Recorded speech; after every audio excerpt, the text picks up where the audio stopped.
Apa kabar Koncept TV? Jumpa kembali bersama kita dalam Warta Media hari ini. 3 berita terbaru akan kita sampaikan dalam beberapa menit ke depan, dikutip dari media cetak Wonosobo Express dan Jawa Pos.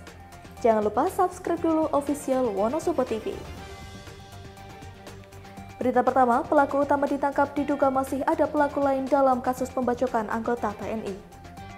Polres Wonosobo bersama Kodim 0707 Wonosobo menggelar konferensi pers terkait kasus pembacokan terhadap anggota TNI aktif Sabda Rohman Setiawan yang terjadi di Kafe Shaka, Kecamatan Sapuran. Dalam keterangan resminya, aparat menyebut sudah ada satu pelaku yang diamankan, namun diduga masih ada pelaku lain yang terlibat. Kapolres Wonosobo AKBP Akbar Kasim Pantilan memastikan bahwa pelaku utama telah berhasil diamankan dan saat ini situasi sudah dalam kondisi kondusif. Meski demikian, pihak kepolisian maupun Kodim tidak menutup kemungkinan adanya pelaku lain yang terlibat. Dendim 0707 Wonosobo, Letkol Inef Yoyok Suyitno menyatakan bahwa pihaknya menyerahkan proses hukum sepenuhnya kepada aparat penegak hukum. Ia juga mengapresiasi langkah cepat kepolisian dalam pengungkapan kasus ini. Sementara itu, penyelidikan masih terus dilakukan termasuk untuk mengungkap motif di balik pembacokan. Kapolres menyebut bahwa kasus ini cukup sensitif karena melibatkan anggota TNI aktif. Oleh karena itu, koordinasi antara Polres dan Kodim terus dilakukan. Berita kedua, seorang anak membeli jajan berakhir dicabuli pemilik warung. Seorang pria berusia 62 tahun berinisial MB warga Kalibawang, Wonosobo ditangkap polisi karena diduga mencabuli anak di bawah umur. Peristiwa ini terjadi pada Kamis siang 4 September. Saat itu korban yang masih duduk di bangku kelas 1 SD pamit kepada ibunya untuk membeli jajan di warung milik pelaku. Tak lama kemudian, korban pulang dalam keadaan menangis dan mengeluh sakit di bagian vitalnya. Melihat kondisi sang anak, orang tua korban langsung membawanya ke bidan setempat untuk diperiksa. Dan hasil pemeriksaan medis ditemukan luka yang memperkuat dugaan terjadinya tindak pencabulan.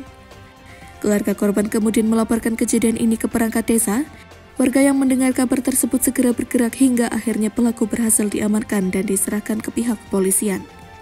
Dalam proses penyelidikan, pelaku mengakui perbuatannya dan menyatakan penyesalan.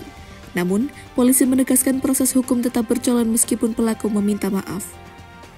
MB dijerat pasal 82 Undang-Undang Perlindungan Anak dengan ancaman hukuman penjara minimal 5 tahun dan maksimal 15 tahun.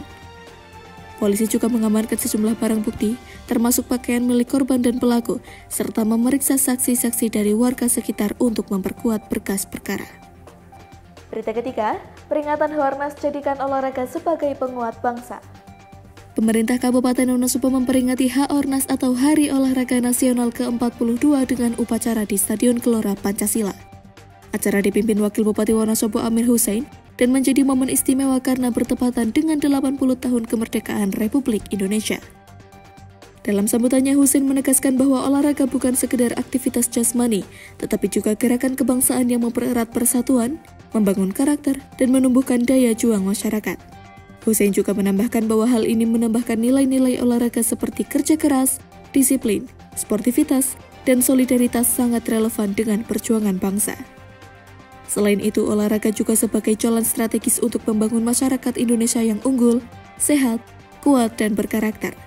Dengan adanya Haornas ini diharapkan para pemuda khususnya di Wonosobo menjadikan olahraga sebagai gaya hidup dengan dukungan kolaborasi lintas sektor. Adapun tema Haornas ke-42 tahun ini adalah olahraga satukan kita, dinilai sejalan dengan semangat kebangsaan dan persatuan.